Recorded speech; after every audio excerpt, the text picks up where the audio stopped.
인사드리겠습니다. 감사함으로 하늘 문을 열 수 있습니다.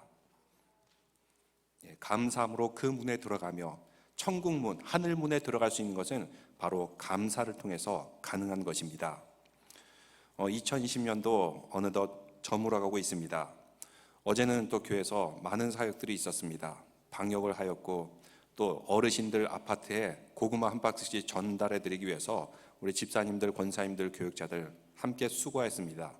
또 오후에는 이제 내년에 미디어 부서를 어떻게 더 강화할 것인가, 이제 우리가 대면 예배가 제한된 이런 상황에서는 미디어를 잘 활용해야겠다라는 그런 취지를 가지고 집사님들과 모여서 함께 얘기를 나누게 되었습니다. 그럼을 통해서 온라인 예배를 드리며 혼란스러운 상황, 여기에 대해서 솔직한 얘기도 듣게 되었습니다. 우리는 전통적으로 교육받기를 교회에서, 본당에서 십자가 앞에서 예배 드려야 된다, 이렇게 교육을 받아왔습니다. 근데 지금은 이렇게 대면 예배가 이렇게 제한되는 그런 상황에서 가정에서 온라인으로 예배 드려야 되는 상황이 벌어지게 되었던 것입니다. 가정에서 유튜브로 예배를 드리는데 과연 이것이 예배가 될지, 과연 이것이 뭔지 모두가 혼란스럽다라는 그런 얘기를 제가 듣게 되었습니다. 사실 지금까지 이런 일이 없었습니다. 우리 신학자들도, 많은 교회들도 그래서 혼란스러운 가운데 일단 유튜브라든지 이런 온라인을 통해서 예배 드리는 방향으로 계속해서 드리는 것을 보게 됩니다.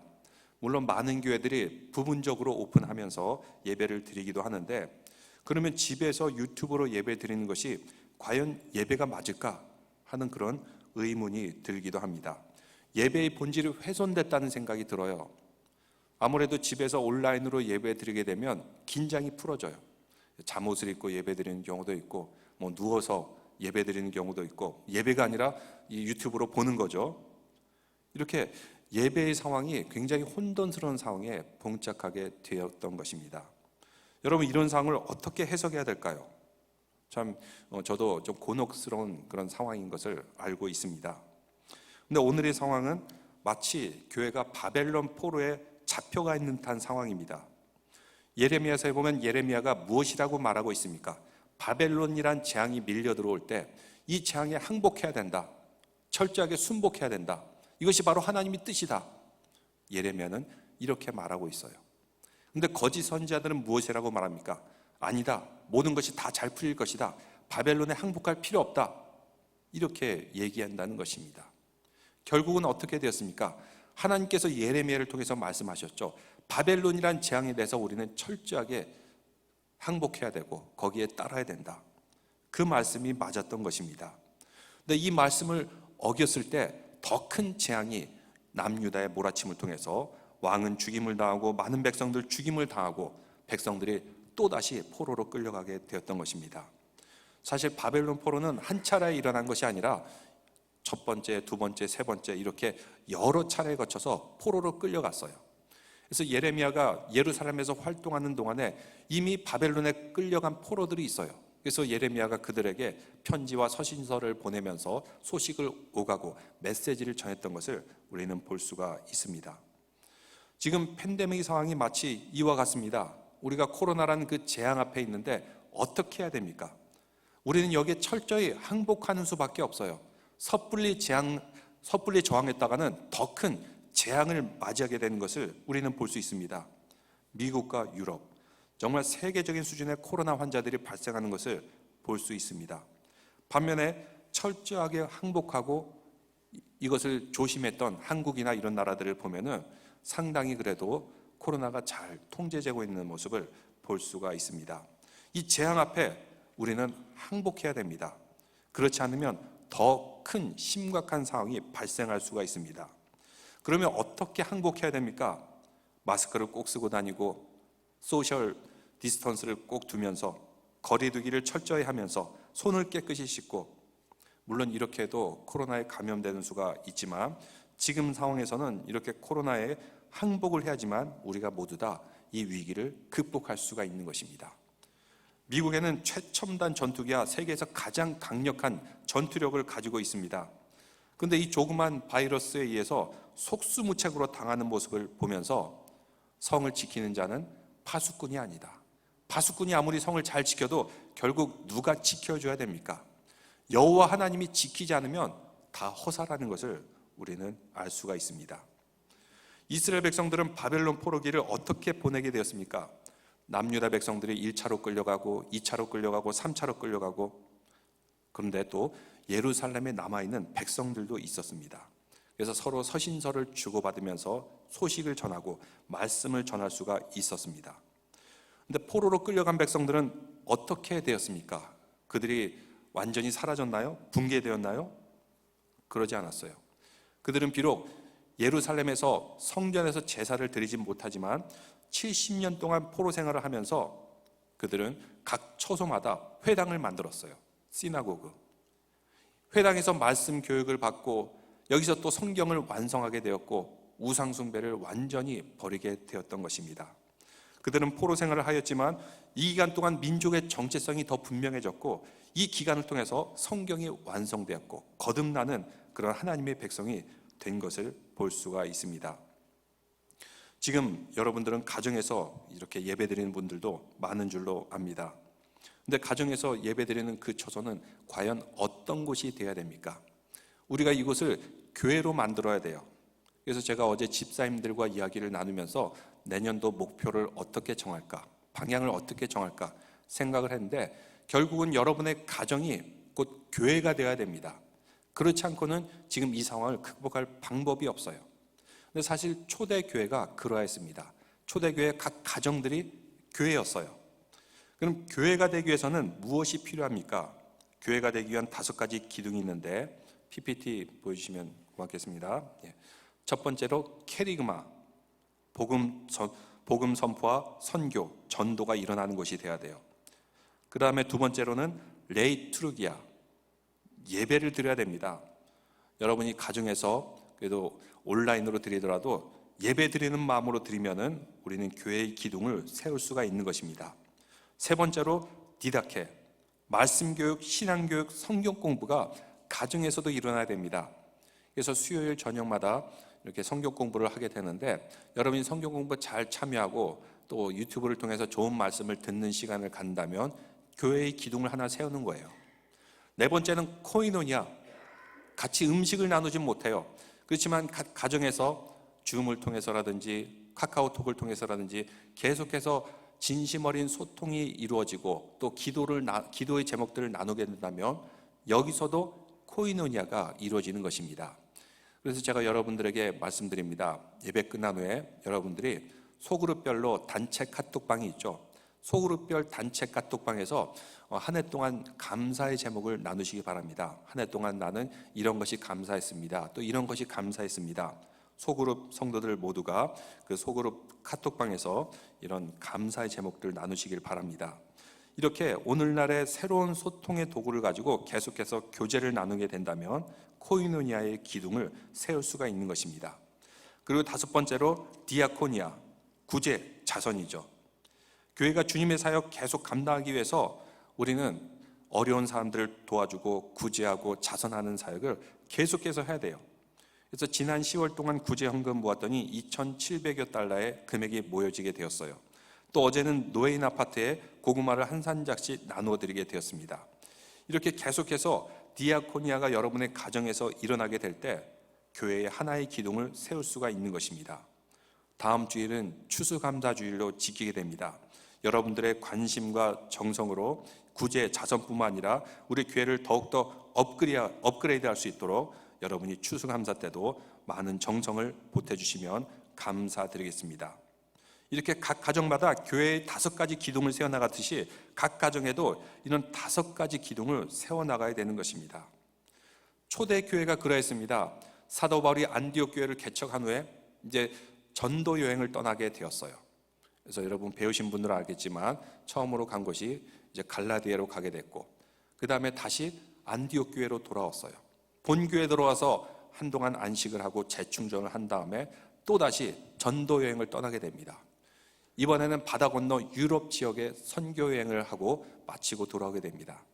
근데 사도 바울이 교회를 세우게 되었을 때는 그 교회가 안정되게 되면 일꾼을 키웁니다.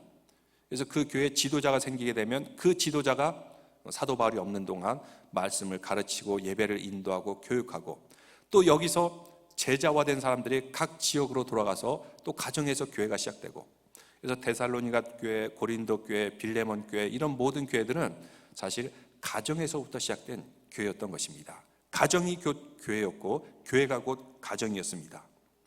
그러면 본교회는 필요 없나? 사실 본교회에서 재충전을 받아야 되죠. 본교회를 통해서 또 안식을 누리고 각 가정에 돌아가서 교회로 삼는 그런 교회가 된다는 것입니다. 그래서 내슈빌 한인 장로교회, 여러분이 각 가정으로 파송한 그런 본교회가 됩니다.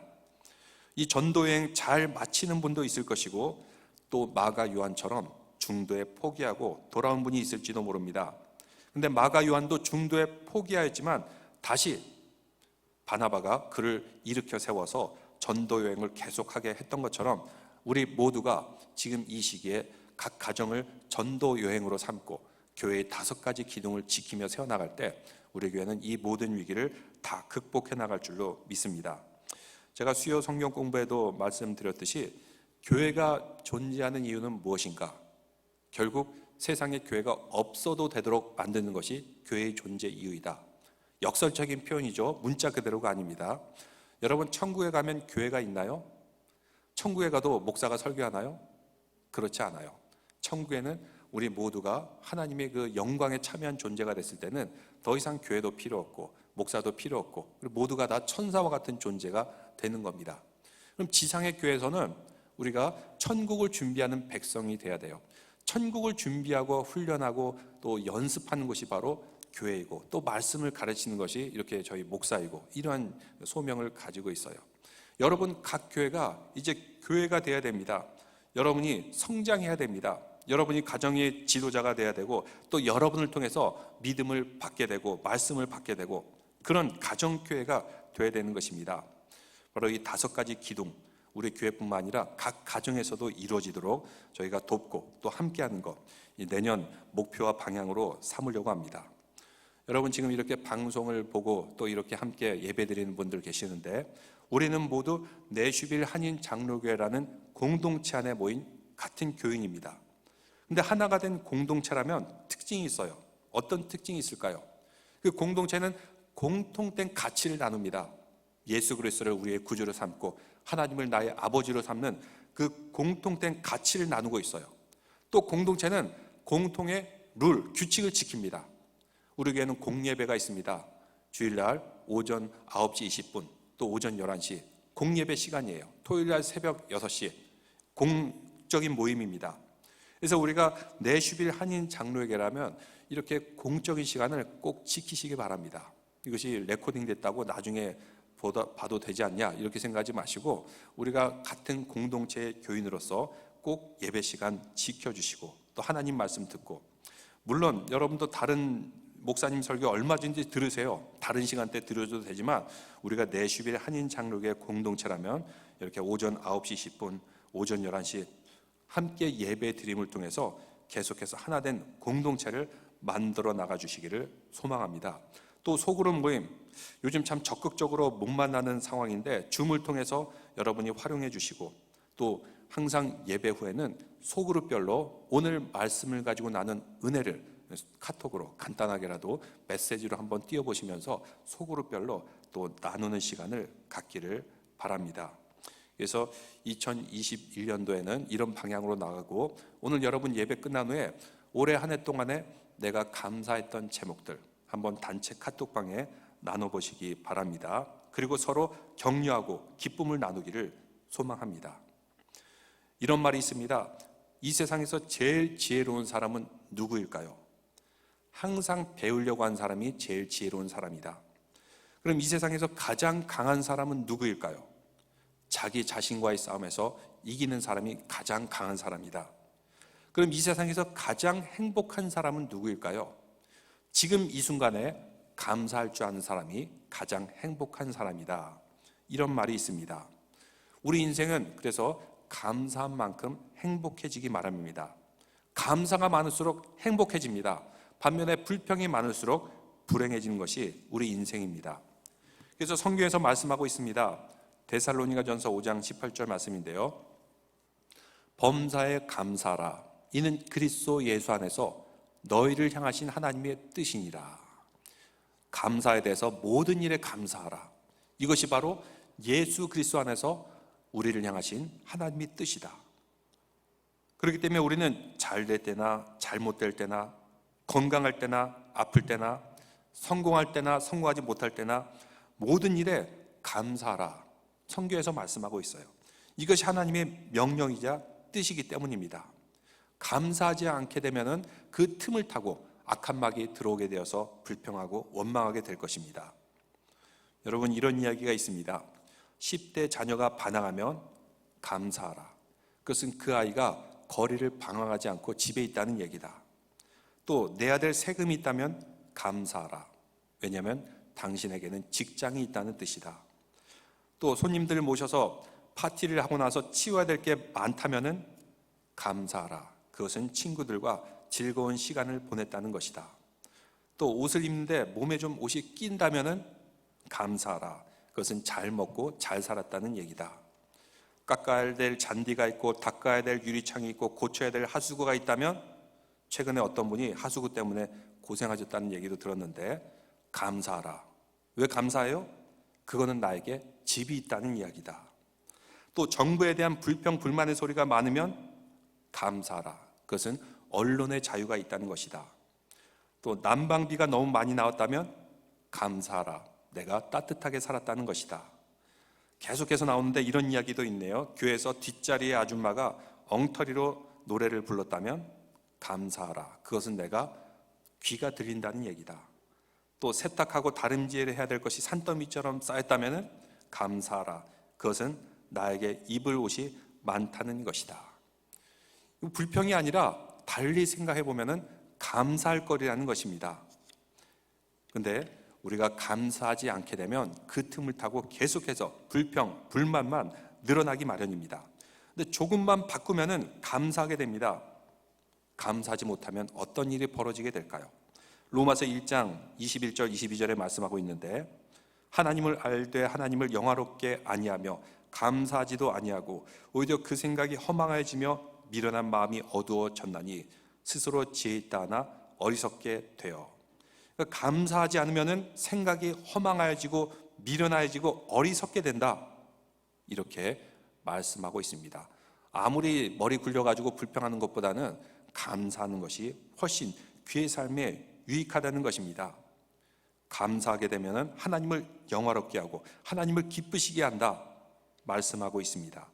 그럼 오늘 말씀, 우리가 예배 마지막에 찬양 드릴 때 바로 이 시편의 찬송을 가지고 지은 찬양으로 아주 즐겁고 신나고 기쁘게 우리가 찬양을 드리는데, 이 말씀을 통해서 우리가 왜 감사해야 되고 어떻게 감사해야 될 것이고 감사와 예배는 어떤 관계가 있는지 말씀해 주고 있습니다.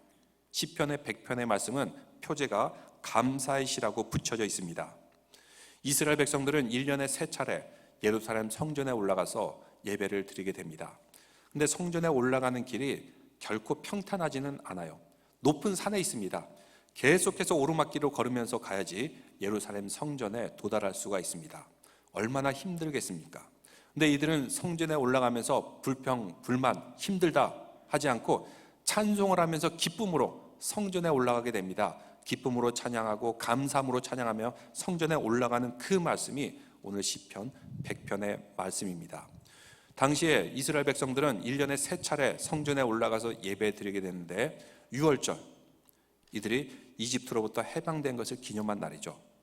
그 다음에 77절, 처음으로 소산물을 거두게 되었을 때, 농산물을 거두게 되었을 때 또 성전에 올라가서 감사드립니다. 초막절, 추수가 다 끝난 후에 이 곡식들을 창고에 다 쌓아둔 후에 드리는 절이 바로 초막절입니다. 이때는 일주일 동안 장막을 치고 밖에서 자게 됩니다. 그럼을 통해서 그들이 광야에서 집이 없이 헤맸던 그때를 기억하면서 지금 집에서 사는 것이 얼마나 감사한가, 이것을 느끼는 절기가 초막절입니다. 근데 이 3차례의 절기를 드리면서 성전에 올라가게 되는데 그때가 얼마나 기쁘고 감사한지 몰라요. 그들이 바벨론 포로로 끌려갔을 때는 성전에 나오질 못해가지고 너무나도 괴롭고 고향이 그립고 성전에서 예배드리고 싶어 했는데, 이제는 아무 때나, 그리고 그들이 원하는 때 성전에서 예배드릴 수 있는 것이 얼마나 기쁘고 감사한가. 이런 감사와 기쁨을 가지고 예배드리며 찬송드리는 시편이 바로 시편 100편이 됩니다. 그러면 어떻게 감사드리라고, 어떻게 예배드리라고 말씀하고 있냐면, 여러분 4절 말씀 다 같이 읽어보겠습니다. 4절입니다.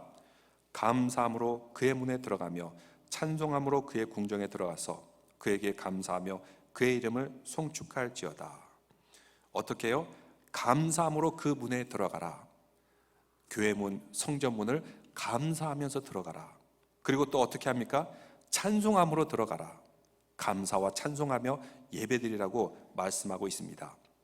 주의 궁정에서의 한날이 다른 곳에서의 첫날보다 나은즉 악인의 장막의 거함보다 내 하나님의 문지기로 있는 것이 좋사오니.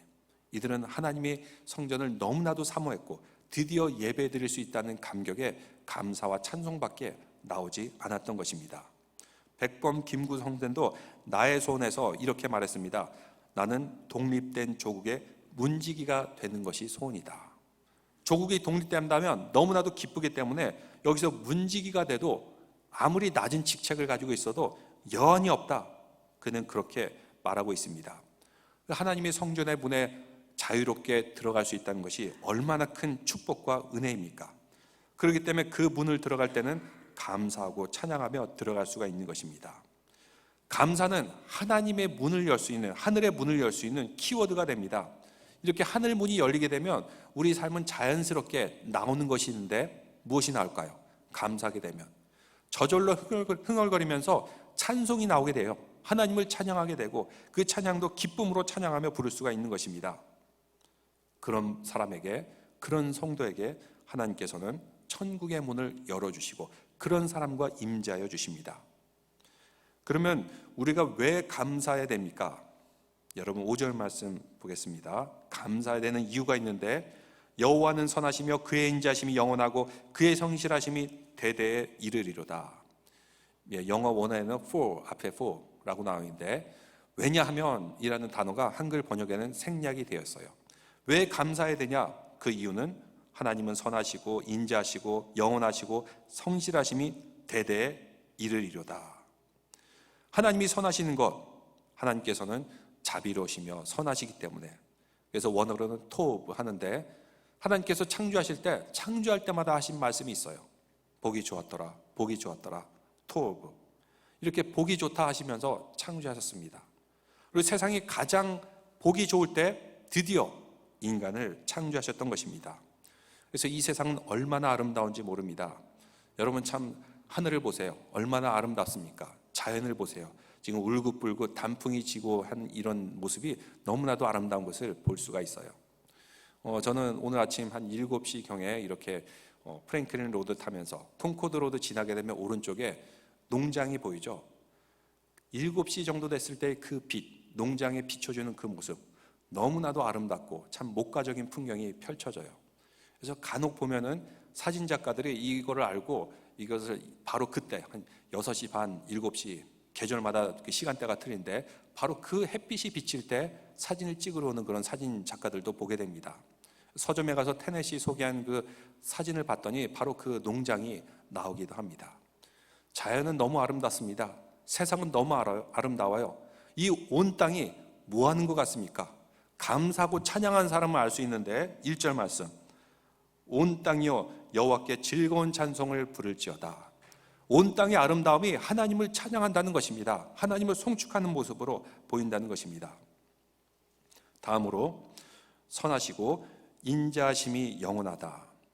여기서 인자하다는 원어는 헤세드, 은혜를 베풀어 주셨다는 거죠. 은혜는 내가 이런 은혜를 누릴 자격이 없는데도 받는 것을 은혜라고 합니다. 하나님 너무나도 감사합니다. 저는 이것을 누릴 자격이 없는데도 이렇게나 누리고 있군요. 그런 사람만이 하나님의 인자하심을 알게 됩니다. 혹시 그런 사람은 있지 않습니까? 나는 이렇게 대접받아야 되는데 저렇게 대접받아야 되는데 이런 대접도 못 받고 불평불만하면 그 사람에게는 하나님의 은혜가 없는 거죠. 근데 감사하고 찬송한 사람은 알 수 있습니다.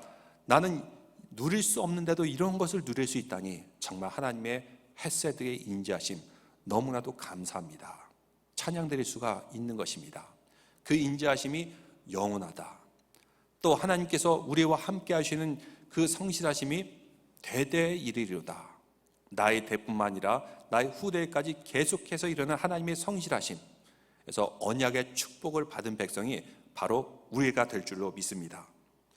이런 것을 알 때만이 하나님께 감사할 수 있고 하나님께 찬송드릴 수가 있는 것입니다. 우리가 감사하는 이유, 나 때문에 감사하는 것이 아닙니다. 나에게 주어진 조건을 보면서 감사하는 것이 아닙니다. 하나님께서 우리에게 베풀어 주신 선하심과 인자하심과 그 자비하심 때문에 우리는 감사할 수가 있는 것입니다. 만약 감사하지 않고 찬양하지 않는다면 그 삶 가운데는 어떤 감정이 들어오게 될까요? 감사가 자리 잡지 않으면 계속 불평하게 됩니다. 원망하게 됩니다. 그러면 그 결과는 아주 참담할 것입니다. 불평, 불만, 원망은 결국 재앙이 될 것입니다. 이스라엘 백성들은 광야에서 출애굽할 때 얼마나 아름답습니까? 그들이 광야지만 그들이 자유의 몸이 됐을 때 바라보는 광야, 이 돌들과 산들이 온통 하나님을 찬양한 듯이 기쁨이 넘쳤을 것입니다. 근데 그것도 잠시, 조금 있다가 그들은 불평과 원망이 터져나오기 시작합니다. 조금만 힘들어도 불평하고 원망합니다. 결국 어떻게 되었습니까? 40일 동안이면 갈 수 있는 그 광야길, 그들은 하나님으로부터 그 은혜와 사랑을 거둬가게 되자 40년 동안 광야에서 생활해야 되는 그 벌을 받게 된 것을 볼 수가 있습니다. 이렇게 우리가 찬양하고 감사하면은 불평과 원망이 자리 잡을 수가 없는데, 찬양과 감사가 떠나게 되면 불평과 원망이 자리 잡게 돼요. 그러면 풀릴 수 있는 문제도 안 풀리게 됩니다. 그래서 우리 믿음의 성도들은 항상 감사와 찬양을 입에서 떼지 않도록 감사와 찬양의 삶을 살 수 있는 모든 성도들 되시기를 주님의 이름으로 축원합니다. 사도 바울과 실라, 그들은 전도 여행을 가게 되었습니다. 근데 하나님 열심히 전도하면서 사역했는데 오히려 박해를 받고 매를 맞고 잡혀서 감옥에 들어갔어요. 그들이 감옥 속에서 무엇을 하였습니까? 맞은 것 때문에 아프다고 신음하였습니까? 아니면 불평, 불만, 원망하였습니까? 아니요. 그들은 한밤중까지 기도하고 찬양 드리고 모든 죄수들에게 그 찬양 소리가 들릴 정도로 아주 기쁨으로 찬양 드렸어요. 그 죄수들에게도 큰 용기와 위로를 주었어요. 그랬더니 어떻게 됐죠? 갑자기 지진이 나더니 옥이 열리게 되고 그들이 탈출할 수도 있었지만 간수가 자살하려고 그러자 오히려 우리는 도망가지 않는다라고 간수를 달래면서 간수의 집안까지 다 전도하는 놀라운 역사가 일어났습니다. 그래서 그들이 감사하고 찬양했을 때 다니는 곳곳마다 교회가 세워지게 되었고 하나님의 역사가 나타나게 될 수가 있었던 것입니다. 그래서 찬양과 감사, 사탄의 능력을 막아낼 수 있는 위대한 영적인 능력이 됩니다. 다음으로 선하심과 인자하심과 그 성실하심이 대대에 미치는 하나님은 우리와 어떤 관계의 하나님이시죠? 하나님은 어떠신 분입니까? 이 관계를 아는 것이 바로 믿음이고 영성입니다. 여러분, 건강한 사람은 병이 없고 온몸이 튼튼하고 그럼 우리는 건강하다 그래요. 근데 그 건강한 사람이 죄를 저지를 때가 있고 나쁜 짓을 해서 감옥에 갈 때가 있어요. 왜 건강한 사람이 이런 일까지 벌어지게 되었을까요? 그는 영적으로 병이 들었기 때문입니다. 몸이 아무리 건강해도 영적으로 병이 들게 되면 결국 죄를 지을 수밖에 없는 것이 바로 인간입니다. 근데 영적으로 건강한 사람이 있습니다. 영적으로 건강한 사람은 자신의 정체성을 분명히 알고 있습니다. 내가 누구이고 그리고 또 내가 어떤 방향으로 살아야 될지 건강한 영적인 능력을 가진 사람만이 할 수 있는 것입니다. 그런 사람은 어떻게 고백합니까? 3절 말씀 보겠습니다. 여호와가 우리 하나님이신 줄 너희는 알지어다. 그는 우리를 지으시니요 우리는 그의 것이니 그의 백성이요 그의 기르시는 양이로다. 이렇게 5가지로 정의를 내리고 있는데 예수님께서는 한마디로 요약하셨어요. 무엇일까요? 바로 하나님은 우리의 아버지다. 우리는 하나님의 자녀이다. 이러한 정체성을 가지고 있었던 것입니다. 그러면 우리는 왜 살아야 되는지, 무엇을 해야 되는지, 앞으로 나에게 무슨 일이 벌어질지 분명히 알 수가 있는 것입니다. 하나님이 자녀로서 언약의 축복을 받은 자입니다. 그리고 하나님이 자녀로서 하나님만 모시며 하나님만 섬기며 살아야 됩니다. 하나님을 섬기지 않으면 우상을 숭배해야 돼요. 세상에는 얼마나 많은 우상들이 있습니까? 재물의 우상, 명예의 우상, 인기의 우상, 또 지식의 우상, 여러 가지 우상들이 있어요. 한국도 그렇고 또 미국도 그렇고 종종 이렇게 인기 많았던 연예인들이 나중에 극단적인 선택을 하는 것을 볼 수가 있는데, 왜 그러냐면 그 많았던 인기들, 자기에게 스포트라이트가 왔던 그 인기들이 한순간에 사라지고 나니까 너무나도 허망해지는 겁니다. 삶의 의미를 잃게 되는 거예요. 인기와 명예가 그에게 우상이 되었던 것입니다. 근데 우리 믿음의 사람들은 오직 하나님만 섬기며 살아야 됩니다. 그래야지만 세상의 우상들을 극복할 수가 있어요. 하나님의 복된 자녀로 살아갈 수가 있는 것입니다. 어떻게 감사하며 하나님이 자녀로서 살아갑니까? 여러분 1절 말씀, 2절 말씀까지 한번 같이 읽어보겠습니다. 온 땅이여 여호와께 즐거운 찬송을 부를지어다. 기쁨으로 여호와를 섬기며 노래하면서 그의 앞에 나아갈지어다. 하나님께 찬양 드릴 때 어떻게 찬양 드려요?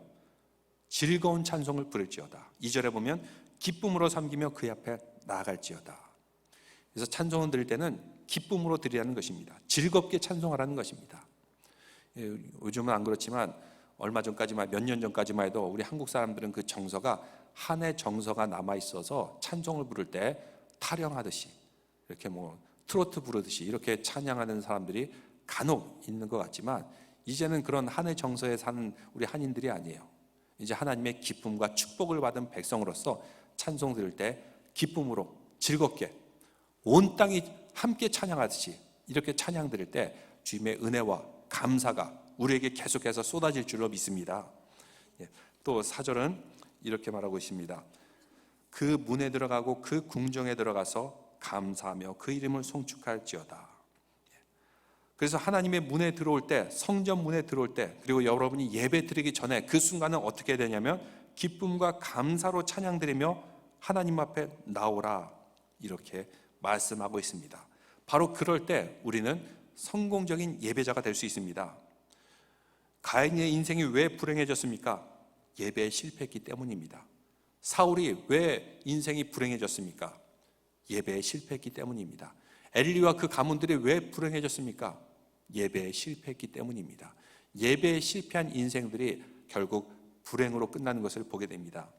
근데 우리 믿음의 사람들은 시편 100편의 말씀과 같이 감사와 기쁨으로 찬양하며 그 문에 들어가며 예배를 준비하는 마음이 기쁨과 감사가 있어야 됩니다. 이렇게 진정으로 예배 드리게 될 때 우리는 하나님의 복된 자녀가 될 줄로 믿습니다. 언약의 축복을 대대 이어갈 줄로 믿습니다. 근데 예배가 우선순위가 되지 않고 삶에서 기쁨과 감사가 없다면 세상을 비관적으로만 바라볼 거예요. 근데 예수님께서는 어떻게 세상을 바라봤습니까? 우리가 당연히 생각하는 것들, 이것을 바라보면서 절대로 당연히 여기지 않으셨어요. 공중에 나는 새를 보라. 하나님께서 다 먹이시고 입히시기 때문에 땅에 떨어지는 새가 있냐? 예수님께서 말씀하셨어요. 들의 백합화를 보라. 우리는 그냥 꽃인가 보다 하면 지나가지만 예수님께서는 저 들의 백합화의 저 아름다움은 솔로몬의 그 어떤 비싼 옷보다도 화려한 옷이다, 이렇게 말씀하셨던 것입니다. 이 세상에 결코 평범한 것이 없습니다. 모든 것이 하나님의 은혜이고 하나님의 자비하심이고 하나님의 선하심이 우리에게 주어졌습니다. 우리가 영적인 안목을 띄고 바라보게 되면 이것을 깨닫게 되고 감사하고 찬양할 수가 있습니다. 11월 감사의 달을 맞이했습니다. 여러분, 소그룹별로 만들어진 단체 카카오톡 방에서 감사의 제목을 나눠보시고 또 그럼을 통해서 우리 삶 가운데 주님께서 주시는 은혜와 사랑을 깨닫고 더욱더 감사가 넘치고 찬양이 넘치는 우리 모든 성도들 되시기를 우리 주님 원하고 계십니다. 기도드리겠습니다. 하나님 아버지, 참으로 우리에게 많은 감사의 기도의 제목들을 주셨지만 저희들은 이것을 깨닫지 못할 때가 얼마나 많습니까? 이제 오늘 말씀과 같이 주님 앞에 기쁨으로 찬양드리며 즐겁게 찬양드리고 여호와의 문 앞에 들어가면서 바른 예배를 드리며 감사로 예배드림을 통해서 우리 삶에 주님께서 주신 감사를 깨닫게 하여 주시고 또 앞으로도 우리에게 주실 감사를 취하고 누릴 수 있는 모든 성도들 되게 인도하여 주시옵소서. 예수 그리스도의 이름으로 기도드리옵나이다. 아멘.